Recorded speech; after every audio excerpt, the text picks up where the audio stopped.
श्री महाभारत खिल्ल भागे 5वां अध्याय। वासुदेव जी का नंद को ब्रज में लौटने की सम्मति देना और नंद जी का गोव्रज की शोभा निहारते हुए वहां पधारना। वैशंपायन जी कहते हैं, जन्मेजय, वसुदेव जी ने प्रसव से पहले ही रोहिणी को व्रज में भेज दिया था। जब उन्होंने सुना कि रोहिणी ने पहले ही एक ऐसे पुत्र को जन्म दिया है जिसका मुख चंद्रमा से भी अधिक कांतिमान है, तब वे तुरंत ही कंस का कार्य चुकाने के लिए पत्नी सहित मथुरा में आए। नंदगोप के पास जाकर के मंगलमय वाणी में बोले, मित्र, तुम इन यशोदा जी के साथ ही शीघ्र ब्रज को लौट जाओ। तात वहां जाकर के उन दोनों बालकों को जातकर्म आदि संस्कारों से संपन्न करके ब्रज में ही सुखपूर्वक उनका पालन पोषण और संवर्धन करो। ब्रज में रोहिणी के गर्भ से उत्पन्न हुआ जो मेरा शिशु पुत्र है, उसकी भी रक्षा करना। भाई, मैं तो पितृपक्षों में पुत्रवानों के द्वारा नंदनीय होऊंगा, क्योंकि मैं ऐसा भाग्यहीन हूं कि अपने एकमात्र शिशु पुत्र का मुख नहीं देख पाता हूं। यद्यपि मुझे इस बात का ज्ञान है कि सुख दुख और संयोग वियोग और प्रारब्ध के ही अधीन है, तथापि निरंतर बना रहने वाला भय मुझ बुद्धिमान की भी बुद्धि को बलपूर्वक हर लेता है। इस निर्दयी कंस से मुझे सदा ये डर लगा रहता है कि कहीं ये मेरे इस शिशु का भी वध न कर डाले। अतः तात नंदगोप, तुम मेरे पुत्र रोहिणी कुमार की जिस उपाय से भी रक्षा कर सको करो।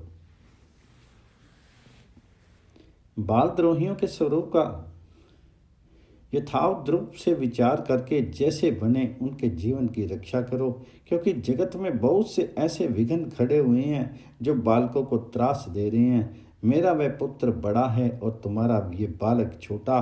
तुम इन दोनों की ही सुखपूर्वक समान दृष्टि से देखो। जैसे इनके नाम एक से एक अर्थ वाले हैं, उसी तरह इनका तुम्हारा वात्सल्य भी एक सा ही होना चाहिए। नंदगोप, इन दोनों की अवस्था प्रायः समान है। ये दोनों जिस तरह साथ साथ तुम्हारे उस ब्रज में बढ़ते हुए शोभा पा सकें, वैसा यत्न करो। बाल्यावस्था में सब लोग खेल कूद से मन बहलाते हैं। बालकपन में प्रायः सभी मनुष्य मोहग्रस्त रहते हैं। उन्हें कर्तव्य अकर्तव्य का बोध नहीं रहता और बचपन में सभी बात बात पर बहुत चिढ़ते और रूठते हैं। अतः बच्चों को इन सभी दिशाओं में संभालते हुए इनके लालन पालन के लिए प्रयत्नशील रहो। देखो, वृंदावन में किसी तरह भी गौओं के ठहरने का स्थान ना बनाना। वहीं निवास करने वाली पापदर्शी केशी से तुम्हें सदा डरते रहना चाहिए। वन में सांप, बिच्छू, कीड़े मकोड़े तथा पक्षियों से और गोब्रज में गौओं तथा बछड़ों से इन दोनों शिष्यों की तुम्हें सदा रक्षा करनी चाहिए। नंदगोप, रात बीत गई, तुम तेज चलने वाली सवारी पर बैठ करके शीघ्रतापूर्वक यहाँ से पधारो। ये दाएं बाएं उड़ने वाले पक्षी मानो तुम्हें जाने के लिए कह रहे हैं, विदा दे रहे हैं। महात्मा वासुदेव के द्वारा किसी गुप्त रहस्य का ज्ञान करा दिए जाने पर नंद बाबा यशोदा जी के साथ प्रसन्नतापूर्वक सवारी पर बैठे। तदनंतर सदा सावधान रहने वाले परम बुद्धिमान नंद जी ने छोटे छोटे बालक जिसे कंधों पर ढो सके ऐसी शिविका डोली में अपने शयन करने योग्य शिशु को सुला दिया। फिर जमुना जी के किनारे किनारे जाने वाले ऐसे एकांत मार्ग से चले जहाँ जल की बहुतायत थी और ठंडी ठंडी हवा चल रही थी। गोवर्धन के निकटवर्ती शुभ प्रदेश में पहुँच करके उन्होंने गौओं का ब्रज देखा जो जमुना जी के तट से जुड़ा हुआ था और शीतल वायु उनकी ओर सेवा करती थी।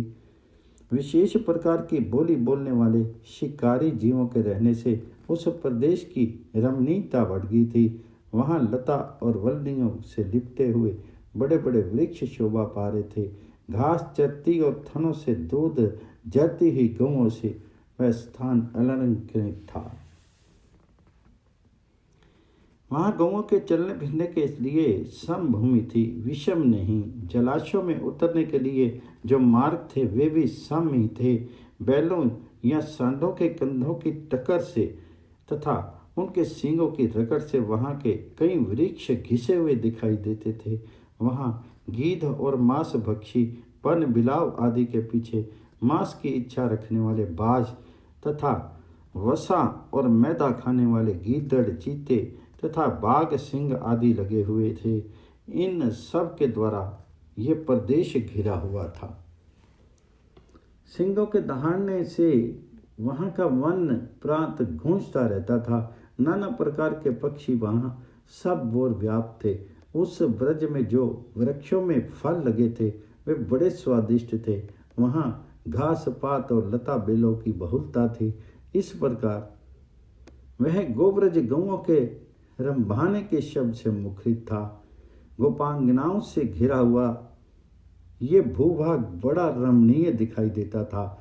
बछड़ों के बोलने से वहाँ का स्थान सब ओर से गूंजता रहता था। छकड़ों की गोलाकार श्रेणियों से यहाँ का भूभाग बड़ा विशाल जान पड़ता था। वहाँ चारों ओर कांटों के बाड़ लगे थे। सीमाओं पर जंगल के गिरे हुए बड़े बड़े वृक्ष रखे गए थे। बछड़ों के लिए गाड़े गए खूंटों और बांधने की रस्सियों से उस ब्रज की बड़ी शोभा हो रही थी। वहाँ धरती पर सब ओर सूखे कंडे के ढेर पड़े थे। कुटी और मठ चटाइयों अथवा तिरने समूह से छाए गए थे। कुशल पूर्वक घूमने फिरने के लिए वहाँ बहुत से स्थान थे अथवा उत्तम लक्षणों से युक्त भटों के प्रचार से वह ब्रज समृद्धिशाली प्रतीत होता था। वह भूभाग हृष्ट पुष्ट मनुष्यों से भरा था। वहाँ मोटी और पतली रस्सियों की बहुतायत थी। दूध दही मथने के लिए जो बड़े बड़े माट या घड़े होते हैं उनमें से मंथन के समय जो शब्द प्रकट होता था वह वहाँ सब ओर फैला हुआ था। वहाँ तक्र अर्थात मट्ठा बहाने के लिए बहुत सी नालियाँ बनी थी। दही के ऊपर का जो सार भाग मंड होता है उससे वहाँ की मिट्टी गीली हो रही थी। मथानी चलाने के समय गोपियों के हाथों के कंगन खन खन खनाने रहते थे। उनकी मधुर झनकार वहाँ सब और गूंजती रहती थी। उस ब्रज में काक पक्ष पीछे की ओर सिर पर बड़े बड़े बाल धारण करने वाले बालक खेल रहे थे। ग्वालों के खंडों से अखाड़ों से वहाँ का भूभाग भरा था। गौओं के बाड़ों रहने के स्थानों के दरवाजों पर काठ के कुंडे लगे हुए थे। बीच में गौओं के ठहरने विश्राम करने आदि के लिए पर्याप्त स्थान था। ऐसी गौशालाओं से वह व्रज भरा हुआ था। आग पर खुलाए जाते हुए घृत की मनोरम गंध सी वहाँ की वायु सुवासित हो रही थी। नीली पीली साड़ियों से शोभित तरनी स्त्रियां उस ब्रज को अलंकित किए हुए थी। वन के फूलों का कर्ण भूषण धारण किए बहुत सी खोप कन्याएं वहाँ सिर पर घड़े लिए आती जाती थी। उनके आंचल भरे हुए थे। जमुना जी के तट पर गए हुए मार्ग से जल लाने वाली उन गोप कुमारियों से ये वह ब्रज घिरा हुआ सा जान पड़ता था। ग्वालों के शब्द से गूंजते हुए उस गोब्रज में प्रवेश करते समय नंद राय जी को बड़ा हर्ष हुआ। वृद्ध गोपों तथा बड़ी बूढ़ी स्त्रियों ने आगे बढ़ करके उनका स्वागत किया। तत्पश्चात उन्होंने चारों ओर से घिरे हुए उस सुखदायक आवास स्थान में रहने के लिए रुचि प्रकट की। वसुदेव जी को सुख देने वाली रोहिणी देवी जहाँ रहती थी वहीं उन्होंने ब्रज में गुप्त रूप से रहने वाले बाल सूर्य के समान तेजस्वी श्री कृष्ण को सुला दिया। इस प्रकार श्री महाभारत के खिलबाग हरिवंश के अंतर्गत विष्णु पर्व में नंद जी का गोब्रज में गमन विषयक 5वां अध्याय पूर्ण हुआ। 6ठों अध्याय में शकट भंजन और पूतना वध। वैशंपायन जी कहते हैं, जन्मेजय,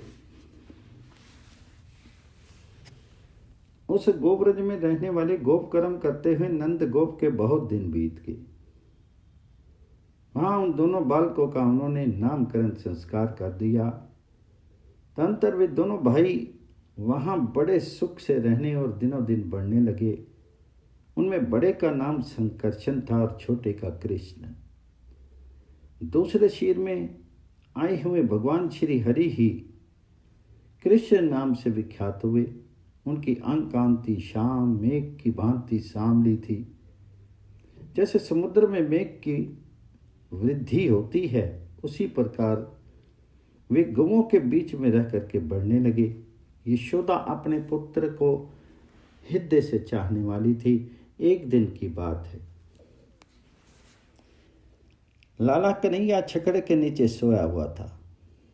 उसे उसी अवस्था में छोड़ करके यशोदा मैया जमुना जी में नहाने के लिए चली गई।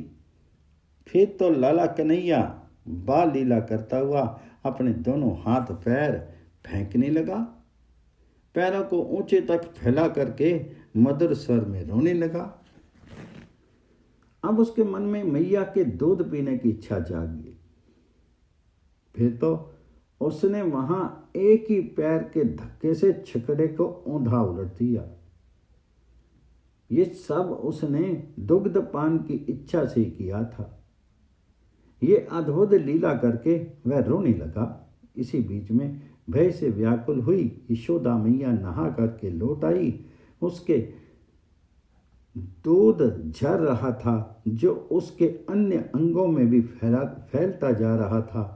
जिसका बछड़ा बंधा हुआ हो, उस गाय की भांति वह अपने बच्चे को दूध पिलाने के लिए उत्सुक थी। उसने देखा बिना आंधी पानी के ही ये छकड़ा उल्टा पड़ा है।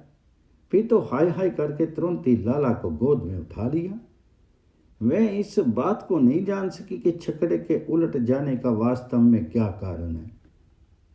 भगवान मेरे लाला को सकुशल रखे, ऐसा कहकर के मैया पुत्र प्रेम में मग्न हो गई और बच्चे को कहीं चोट तो नहीं लगी, इस आशंका से उसको भय भी हुआ। वह बच्चे की ओर देख करके बोली, बेटा तुम्हारे पिता बड़े क्रोधी हैं। तुम छकड़े के नीचे सोए थे और वह अकस्मात उलट गया। ये सुन करके वे ना जाने मुझे क्या क्या कहेंगे। लाला, मुझे नहाने से क्या मिलता? यदि तुम्हें कुछ हो जाता तो मेरा ये स्नान तो दुस्नान हो जाता। मुझे नदी तट पर जाने की भी क्या आवश्यकता थी। वहां से लौट करके देखती हूं तो छकड़ा उल्टा पड़ा है और तुम खुले आकाश के नीचे सोए हो। ये सब कैसे हो गया? इस समय गौओं के साथ वन में विचर रही नंद जी ब्रज के निकट आए। उन्होंने गेरुए रंग के 2 वस्त्र धारण कर रखे थे। उन्होंने देखा छकड़ा ऊंधा पड़ा है। उस पर लदे हुए सारे बर्तन, घड़े, मांड और मट के चकनाचूर हो गए। जुआ निकल करके दूर जा पड़ा है। धुरा टूट गया है और पहिया मुकुट के समान ऊपर की ओर उठ गया है। ये देख करके वे डर गए और जल्दी जल्दी पैर बढ़ाते हुए सहसा घर पर आ पहुंचे। उस समय उनके नेत्रों में आंसू भरे हुए थे। वे बार बार पूछने लगे, मेहर, मेरे लाला कुशल थे तो है ना? फिर बेटे को दुग्धपान करते देख करके उनके जी में जी आया। उन्होंने पुनः पूछा, मेहर, बैलों में लड़ाई तो नहीं हुई? फिर ये छकड़ा कैसे उलट गया? यशोदा ने भयभीत होकर के गद्यवाणी में कहा, नाथ, मैं नहीं जानती कि किसने छकड़ा उलट दिया। सौम्य, मैं तो कपड़े धोने के लिए जमुना जी के तट पर गई थी। लौट करके देखती हूँ तो छकड़ा धरती पर ऊंधा पड़ा है। वे दोनों जब इस प्रकार वार्तालाप कर रहे थे, उस समय वहां आए हुए ब्रज के बालकों ने कहा, बाबा, तुम्हारे इस लाला ने ही पैर से मार करके ये गाड़ी लुढ़का दी है। ये छकड़ा पलट दी है। हम लोग अकस्मात यहाँ दौड़े हुए आए थे। हमने अपनी आंखों से ये घटना देखी। बालकों की ये बात सुनकर के नंदगाप को बड़ा विस्मय हुआ। वे पहले तो प्रसन्न हुए, परंतु ऐसा सोचते हुए कि ये क्या है, वे फिर डर गए। वहां जो बड़े बड़े गोप थे उन सबको इस बात पर विश्वास नहीं हुआ, क्योंकि वह उस बच्चे को साधारण मनुष्य का ही बालक समझते थे। फिर भी वे सब के सब उस घटना से आश्चर्य करने लगे थे। उनके नेत्र विस्मय से खिल उठे थे। वे छकड़े को अपनी जगह पर खड़ा करके उसमें पहिए जोड़ने लगे। शंबान जी कहते हैं, जन्मेजय कुछ काल के बाद ब्रज में आधी आधी रात के समय क्रोधपूर्वक अपने दोनों पंख हिलाती हुई पक्षिणी का वेश धारण किए एक राक्षसी आई। वह भोजराज कंस की धाय थी। उसका नाम पूतना था। पूतना नाम वाली वह घोर पक्षिणी समस्त प्राणियों के लिए भयंकर थी। आधी रात के समय जब पूतना दिखाई दी, उस समय वह व्याघ्र के दहाड़ने के सी गंभीर घोष में बारंबार गर्जना कर रही थी। वह मानवीय स्त्री का वेश धारण करके छकड़े के खुरे के नीचे छिप गई। उस समय उसके दुग्ध में इतना दूध बढ़ गया कि उसमें पीड़ा होने लगी थी, इसलिए वह दूध की वर्षा सी करने लगी। उस निशीथ काल में जब सब लोग सो गए थे, उसने कृष्ण के मुख में अपना दुग्ध दे दिया। लाला कन्हैया उस दुग्ध को उसके प्राणों के साथ ही पी गया। उसका दुग्ध कट गया और वह पक्षिणी घोर चीत्कार करके सहसा पृथ्वी पर गिर पड़ी। उसके उस शब्द से संत्रस्त होकर के नंद गोप, दूसरे दूसरे गोप तथा अत्यंत व्याकुल हुई यशोदा, ये सब के सब भय के मारे जाग उठे। उन्होंने देखा पूतना पृथ्वी पर अचेत होकर पड़ी है। उसका स्तन फट गया है और वह ऐसी प्रतीत होती है मानो ब्रज से विदीर्ण कर दी गई हो। ये क्या है, किसका ये कर्म है? ऐसी बातें करते हुए विल गोप भयभीत हो गए और नंद जी को आगे करके पूतना को घेर करके खड़े हो गए। वे उस समय उस घटना के कारण का पता कदापि नहीं लगा सके और आश्चर्य है ऐसा कहते हुए अपने अपने घरों को चले गए। उन विस्मित हुए गोपों ने अपने अपने घर चले जाने पर सब भ्रम रहित हुए नंद गोप ने यशोदा से पूछा, विधाता का ये कैसा विधान है? ये मेरी समझ में नहीं आता। इस घटना से मुझे महान विस्मय हो रहा है। यहाँ मेरे पुत्र के लिए तीव्र भय उपस्थित हुआ है, जिससे हम लोगों में भीतता आ गई है। ये सुनकर के यशोदा ने भयभीत होकर के कहा, आर्य, मैं भी नहीं जानती कि ये क्या है। मैं तो इस बच्चे के साथ सोई थी। इस राक्षस के चीत्कार से ही जग गई हूँ। जब यशोदा ने भी अपनी अनभिज्ञता प्रकट की, तब बंधु बांधव सहित नंद गोप कंस से अत्यंत भय मानने लगे और मन ही मन विस्मय को प्राप्त हुए। इस प्रकार श्री महाभारत के खिल्लवाग हरिवंश के अंतर्गत विष्णु पर्व में श्री कृष्ण की बाल लीला के प्रसंग में शकट भंग और पूतना का वध विषयक 6वां अध्याय पूर्ण हुआ। श्री महाभारते खिल्लवागे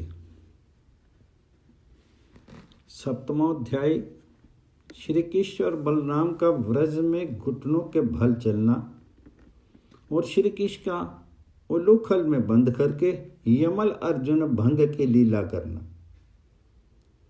वैशंपायन जी कहते हैं, जन्मेजय कुछ काल बीतने पर वे दोनों सौम्य बालक, जिनके नामकरण संस्कार हो चुके थे और जो कृष्ण और संकर्षण नाम से प्रसिद्ध थे, घटना के बल चलने फिरने लगे।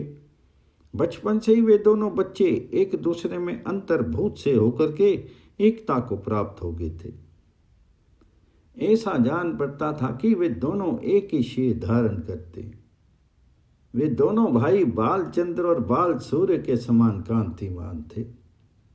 वे दोनों मानो एक ही सांचे के ढले हुए थे, अर्थात अभिन्न और जन्म रहित थे। एक सी शैया, आसन और भोजन का उपभोग करते थे, एक समान वेश धारण करते थे और एक ही शिशु व्रत का पालन करने वाले थे। वे एक ही कार्य में संलग्न थे और एक ही शरीर के दो भाग से प्रतीत होते थे। उनकी दिनचर्या एक सी थी।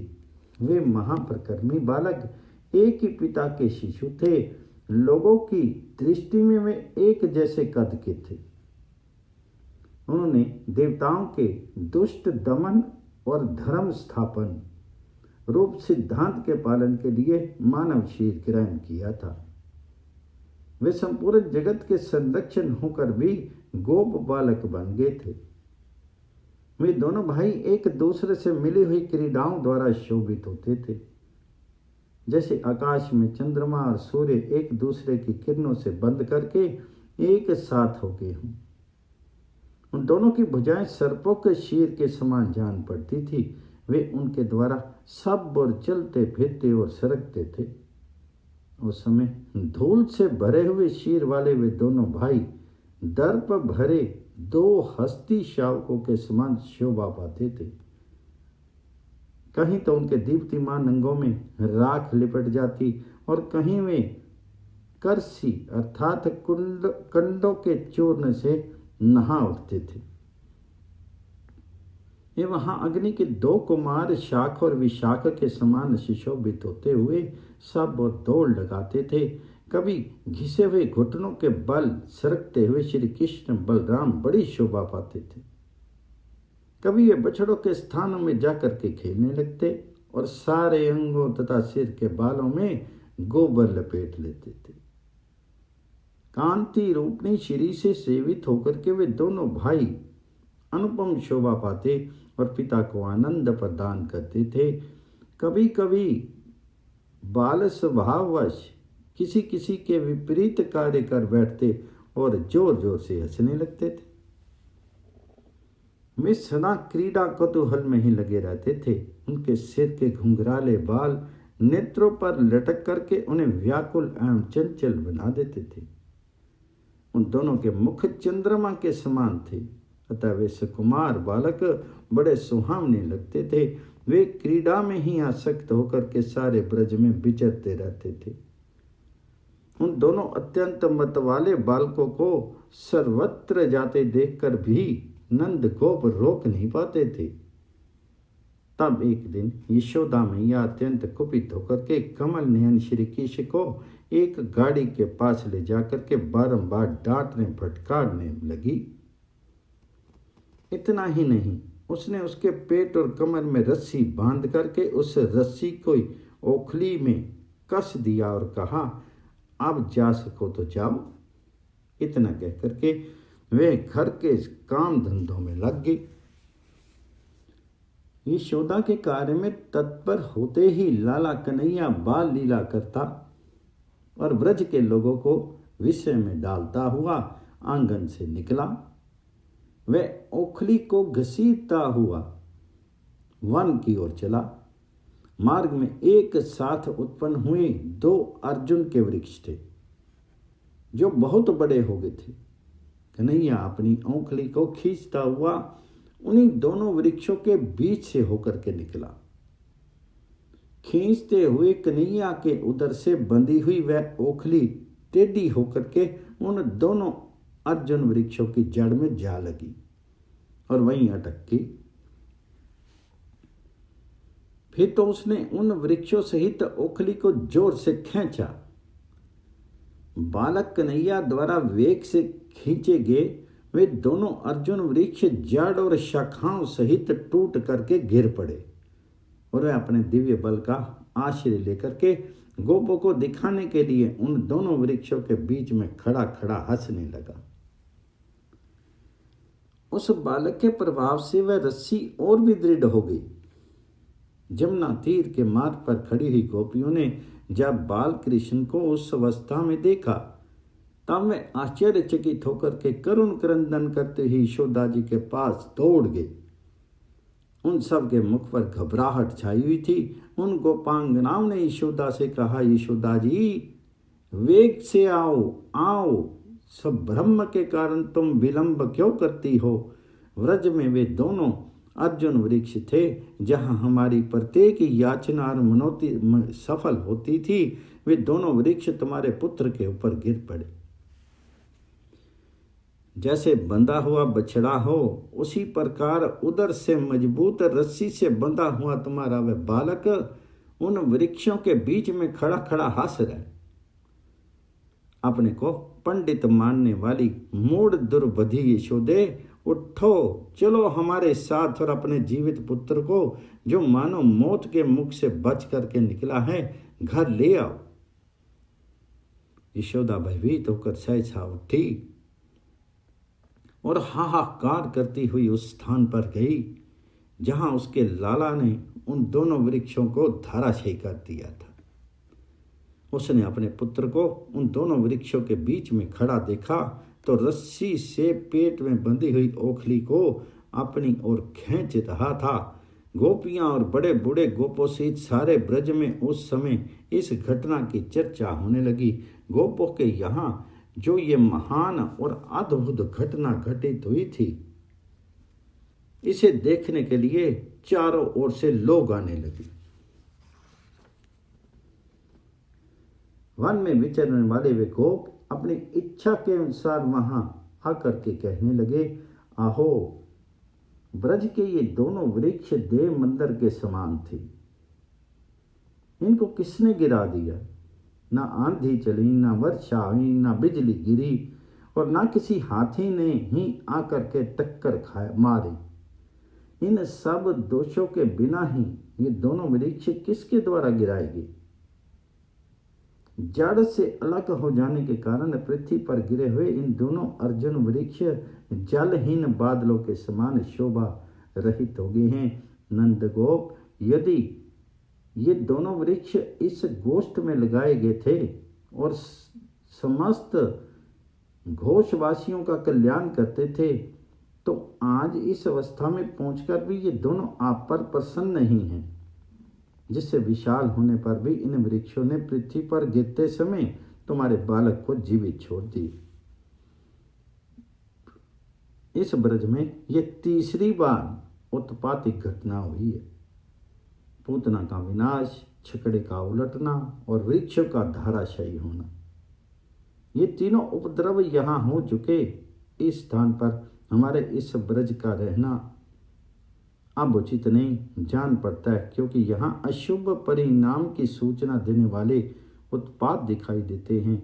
इतने ही में नंदगोप ने सहसा बंधन खोल करके श्री कृष्ण को ओखली से मुक्त कर दिया और मानो वह बालक मरकर पुनः जी उठा हो, ऐसा मानते हुए वे देर तक उसे अपनी गोद में चिपकाए रहे। उस समय वे कमल नयन श्री कृष्ण की ओर देखते देखते तृप्त नहीं होते थे। तब नंद गोप यशोदा की निंदा करते हुए घर में गए। साथ ही अन्य सब गोप भी ब्रज में ही पधारे। उस दाम अर्थात रस्सी से उदर में बांधे जाने के कारण श्री कृष्ण का नाम दामोदर हो गया। ब्रज में गोपियां उसी नाम से उसकी लीलाओं का गान करने लगी। भरत श्रेष्ठ ब्रज में निवास करते समय बालक श्री कृष्ण की ऐसी ही आश्चर्य में लीलाएं होती रहती थी। इस प्रकार श्री महाभारत खिल्ल भाग हरिवंश के अंतर्गत विष्णु पर्व में बाल लीला के प्रसंग में यमल अर्जुन भंग विषयक 7वां अध्याय पूर्ण हुआ।